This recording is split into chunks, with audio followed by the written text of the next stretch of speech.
Alright, so these are our power components. This contactor will be connected to the main supply. So I will call this main. And then this contactor will be connected to the generator. So I'll call this gen. Then we would also have a common output that will connect to a distribution board that will supply power to the loads. We have that also here,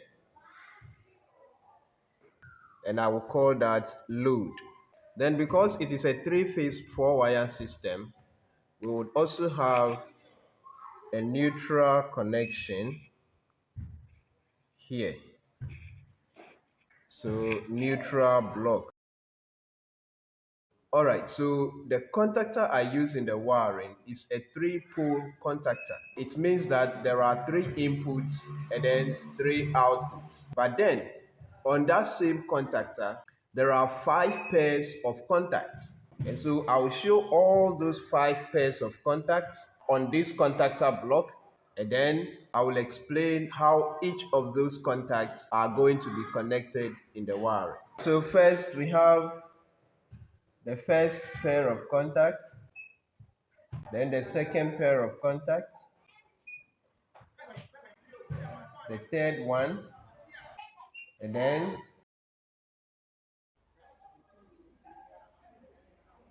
one is normally closed and the other is normally open.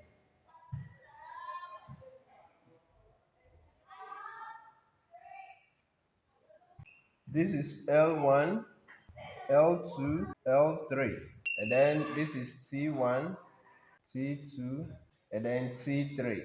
This terminal is normally closed and this second one is normally open. Alright, so as you can see in the video, these 2 pairs of contacts are placed beside the contactor. It is not at the top.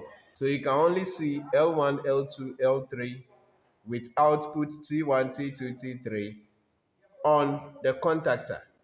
Then these 2 auxiliary contacts, normally closed and normally open, are placed beside the contactor. In smaller contactors, you would have L1, L2, L3, and then a normally open auxiliary contact, but may not have a normally closed contact. Okay, then here also we have first contact, second contact, third contact, then the 2 auxiliaries. So this is NC, this is NO. Then we have L1, L2, L3, T1, T2, T3. Now, when we come to the load side, we will have L1, L2, and then L3. L1, L2, L3. So this one, depending on how you want it, this could only be a terminal block or a 3-pole breaker. So this side will be connected from the arrangements that come from the 2 contactors, and then the output here will be connected to the distribution board. Then we also have a neutral block here with 1, 2. This is just a terminal block, but here we are going to bridge the output like this. So we have one side will be connected for the main supply neutral, and then this side will be connected for the generator supply neutral. Here we have 3 lines that will come from the energy meter. Alright, so these 3 lines will be coming from the main supply through the energy meter. Then we also have 3 lines that will come from the generator. The neutral that comes from the main supply will connect here, and then the neutral that comes from the generator will connect here. The next thing we are going to do is that we are going to do an arrangement at the output of these 2 contactors to be connected to the load. What we have to do is that we bridge T1 to T1 here, and then T2 to to T2 here, and then T3 to T3 here. The final connection to the load will be T3, T2, and then T1. So L1, L2, L3 will go to the load. And then we will have another contact here that will also go to the load. So we have L1, L2, L3, and then neutral. That will go to the distribution board. So this is how the arrangement for the power connection is done.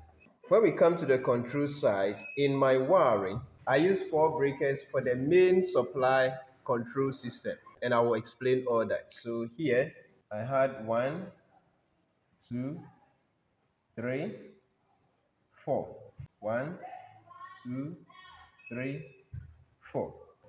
Let me use this symbol to represent my breakers. I also used a phase monitor with 1, 2, 3, 4 terminals. And then the output of that phase monitor is 1, 2, and then 3. These contacts are labeled neutral, L1, L2, and then L3. So this is breakers, this is phase monitor. The only thing that this breaker would be doing is to protect the control circuit. Now, the control circuit usually uses only one phase. So we would actually need just one breaker to supply the control circuit. But in my case, I am using a 3-phase phase monitor. And so if we need a breaker at all for the control circuit, then we must use a 3-phase breaker. Now, because these components normally have low ampere ratings, the rating on the breaker shouldn't be too high. And in my case, I did not readily have a 3-pole breaker that would give me that rating. And so I had to use single pole breakers that can give me the rating I want. All right, so the breakers I use here are rated 10 amps. Again, the 4th breaker here that connects the neutral to the control circuit usually should be a terminal block. Normally, you wouldn't need the neutral to pass through a breaker. In a case where you include a neutral, it simply means that you can totally isolate and work on the control circuit even if the manual mode is operating to supply power to the load. So we have 3 lines, 1, 2, 3, and then neutral. So before we get any power to any of the control components, we have to use this breaker. It could be a 3-pole breaker, provided you have the actual rating that you want to use. And we wouldn't have used a 3-pole breaker if we were not using a 3-phase phase monitor. All right, so the connections to this breaker are going to come from the input side of the contactor. So we have this from here, and then that connects here. Then we have this from here that connects to the second terminal. Then finally we have this from here that connects to line 1. Okay, so we have line 3 here, line 2 here, line 1 here. And then we take neutral from here to here. Okay, so neutral from here all the way to here. We connect neutral from the output here, and then we bring it to the neutral terminal of the phase monitor. So this is neutral, this is L1, L2, and then L3. All right, so we take L1 to L1 on the phase monitor. Then we take L2 to L2 on the phase monitor. And then line 3 to L3 on the phase monitor. Alright, so the inputs to the phase monitor, neutral, L1, L2, L3, are coming from the output of the breakers that we are using. Now, this is how the phase monitor works. The output of the phase monitor is labeled 1, 2, and then 3. 2 is normally closed with 1 before the phase monitor operates. And then when the phase monitor switches, 1 and 2 becomes normally open to close 2 and 3. Alright, so when the 3 lines connect to the phase monitor is going to monitor the 3 phases and make sure that each phase is carrying only the normal voltage it is supposed to carry. If there is any problem with any of the phases, the phase monitor will not switch. Then the next component we have is a timer. So the timer I used in the wiring is the TENS. That is the brand name. And the model is ERV60. There are different models and different types of timers. So here, the TENS ERV60 timer that I use in this wiring has 5 terminals. You will see that the terminals are 6, but we are not using 1. So I'm only going to show the 5 active terminals that I used in the wiring. So here we have 1, 2, 3 at the bottom, and then at the top there are also 1, 2, 3. All right, so if you turn it vertically, we have the bottom and then we have the top. So at the bottom, we have the terminals labeled 1, the middle one is labeled 3, and then the last from right is labeled A2. At the top also, we have the first one labeled A1, 2, and then 3. Okay, so the terminals that activate the timer to start reading towards the time you set are A1 and then A2. So the moment you supply power to A1 and then A2, whatever time you set on the timer starts to read. And the input to this timer is coming from the output of the phase monitor. Now, I said earlier that the phase monitor will have an output power to terminal 3 when it switches. So our input to the timer will come from terminal 3. So I have decided to input live at A2 and then neutral will come to A1. So here to A2. All right.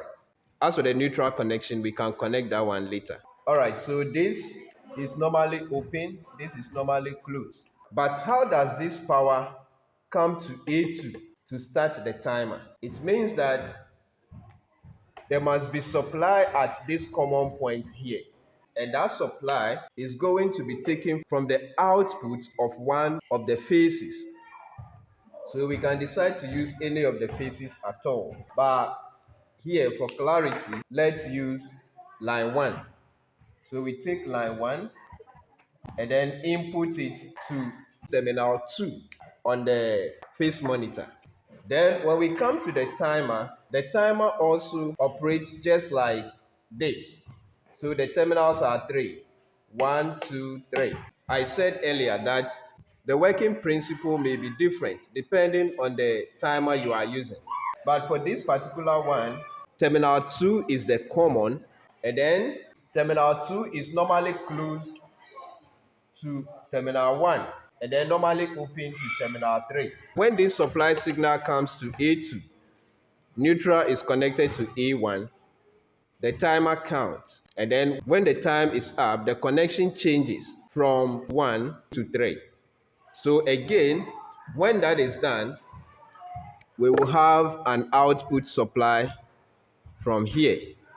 That will also go to activate another component. Okay, so where is it going and what is it going to do? So in this wiring, there is another component that will come to complete the control circuit that will activate the main contactor core. But in order not to leave the whole drawing too clumsy and confusing, I'll be doing that part of the wiring in the next video. So in the next video, I will only be showing the auxiliary contacts that will help us to complete the control wiring. Alright, so in the next video, I may not be showing all these components. The concentration will be on the control side and then the relay that will activate the main contactor to close whenever the main supply is available. All right, so before I close docket on that, we will have to bring neutral to the timer, and then we know that we are done with that aspect. So we take neutral from here to A1 on the timer. Okay, so the moment supply is available here, if these breakers are closed, this phase monitor will switch an output to terminal 3, and then terminal 3 sends that output to terminal A2 on the timer. Neutral is already there. So depending on the time you set for this timer to signal the relay to close, then we have an output power to terminal 3 here. Goes to another terminal on the relay. The relay I used has 11 terminals, so I'll take my time to explain the pairs that I use and then the purpose that they are serving in the wiring. Thank you very much for watching this video. Please stay connected. This is a series and I'll try my possible best to make sure that I explain everything to the core. Alright, so in the next video, I'll show how to wire the control circuit through the timer and then through the relay. Thank you very much for watching. Please, if this is your first time on my channel, this channel is a place where we learn about electrical wiring. If this is your first time on my channel, do well to subscribe so that you get notification from my upcoming videos. And if you have learned anything useful from this video, please kindly share with your friends to also benefit from it. See you in the next video.